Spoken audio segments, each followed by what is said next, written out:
Mga kababayan, good news po ngayong Miyerkules dahil magiging maaliwalas sa malaking bahagi ng bansa kasabay ng paghina ng hanging habagat.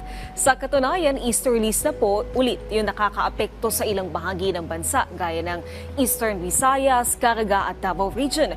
Dala po nito yung mainit at maalinsangang panahon at yung tsansa ng pag-ulan lalo na sa hapon o gabi. Sa Metro Manila at iba pang bahagi ng bansa, magiging maaliwalas din ang panahon. Sakaling umulan sa hapon o gabi, yan po ay dahil sa localized thunderstorm. Yung LPA na pumasok sa bansa ay nakalabas na ng Philippine Area of Responsibility. Hindi po ito magiging bagyo at hindi makakaapekto sa bansa.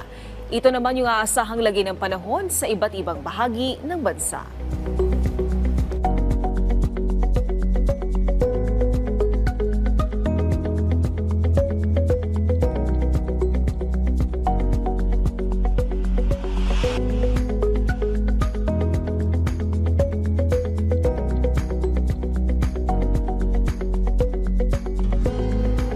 Sa mga susunod na araw, inaasahan pa rin ang fair weather condition at maring sa weekend pa bumalik yung habagat na inaasahang makakaapekto sa Mindanao.